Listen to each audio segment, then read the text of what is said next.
All right, today we are breaking down one of the boldest, most significant, though yes, hypothetical, moves in the entire AI industry. Nvidia buying Groq. Now, this isn't just about a big company swallowing a smaller one. No, this is a blueprint for a massive pivot in the entire world of AI, and it all kicks off with one absolutely staggering number. Here it is. $20 billion. That's the check Nvidia supposedly wrote for Groq. And, the second that number hit the street, everyone had the same question. Why? Why would the undisputed champ of AI hardware spend that kind of money on a smaller, super specialized competitor? Well, that's exactly what we're going to unpack. The thing is, insiders are saying this wasn't just a regular purchase. It was a strategic power play. Investors have even given it a name, the dominance tax. That's the premium you pay, not just for a piece of tech, but to guarantee you stay on the throne for the next 10 years. See, Nvidia wasn't just buying chips, they were buying time. They were buying the future. Okay, so first, let's really wrap our heads around the scale of this thing.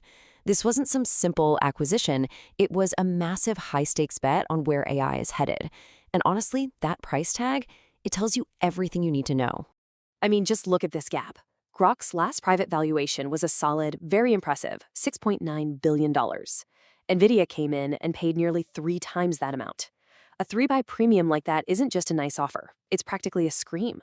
It screams strategic urgency. It tells you that Nvidia saw something in Groq that was either a huge threat or a once-in-a-lifetime opportunity that they had to own no matter the cost. So what on earth could justify a price like that? Well, that brings us right to the heart of the matter, to a huge shift happening under our feet that we're calling the Great Inference Pivot. To get this, you got to know that AI really has 2 main phases, training and inference. The easiest way to think about it is this. Training is like sending your AI to college. It's the long, hard process of cramming it full of books and data until it finally learns a skill. But inference? That's the AI's entire professional career. It's being out in the real world actually using that skill, instantly, millions of times a day. And that's the key takeaway right there. Inference is the performance. It's the moment your chatbot actually gives you an answer. It's the moment a self-driving car spots a pedestrian. It's when your phone translates what you're saying in real time. This is where speed and efficiency are everything. You might train a model once, but you're going to run inference on it billions of times. And here's the kicker, the bottom line. The money is starting to follow the performance. Nvidia built its entire empire on GPUs that were perfect for training, but the whole industry is pivoting. We're looking at projections that show, by 2027, the money made from running AI models, that's inference, is going to be bigger than the money made from building them. Nvidia saw the writing on the wall. They knew their crown in the training world wasn't going to be enough. They had to win the inference race too. So, if you're going to win the inference race, you need a totally different kind of engine. And that's exactly where Groq comes in, with its secret weapon, something called a language processing unit, or LPU. And you can literally see the difference in philosophy just by looking at the chips. On the left, that's a classic GPU. It looks kind of like a chaotic city map, right? That's because it's a generalist. It's built to do a lot of different things pretty well. But on the right, that's the Groq's LPU. It's clean, it's orderly, it's streamlined. It looks like a perfectly planned superhighway.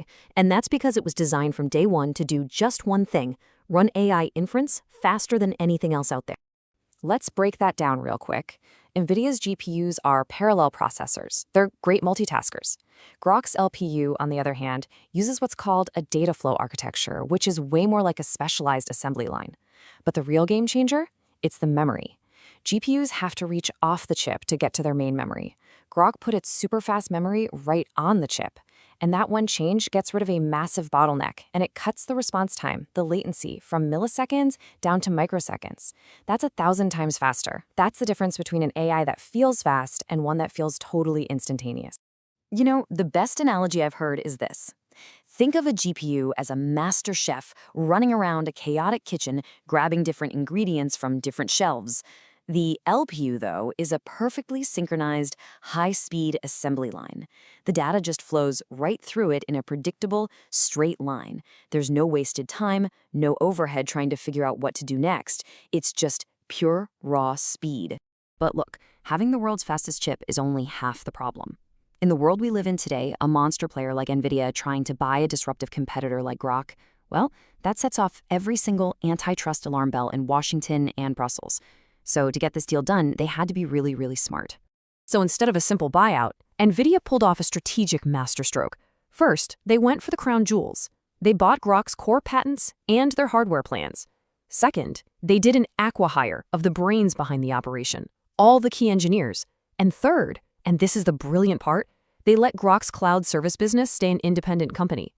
By doing that, they could argue they weren't technically killing a competitor in the cloud services market, which let them sidestep an immediate antitrust smackdown. This whole asset plus talent play is basically a form of stealth acquisition. And yeah, it might have worked this time, but you better believe it has put regulators everywhere on high alert. This deal didn't just change the AI market, it's changing the rules for how big tech can make acquisitions, period. And governments in both the US and the EU are now taking a much closer look. All right, so the deal is done. The ink is dry. What happens now?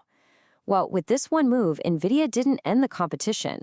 If anything, they just fired the starting gun on a brand new AI arms race.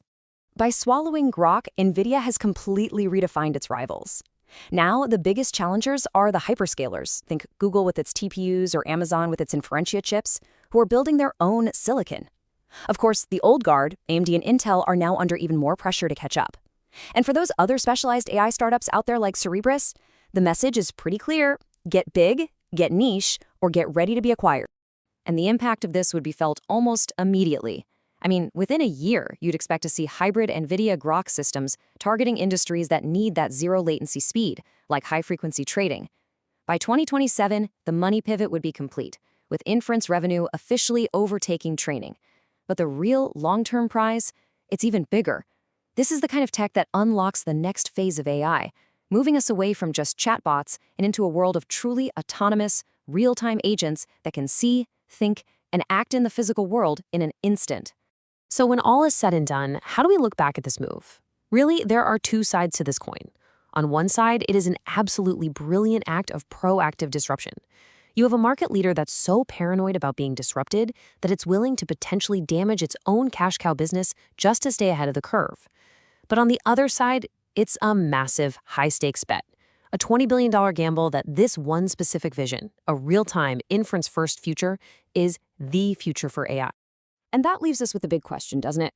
Is this move a stroke of pure genius that ensures Nvidia's reign continues for another decade? Or is it a ridiculously expensive bet on one possible future? In an industry that changes so fast, the next big thing could be right around the corner. I guess only time will tell.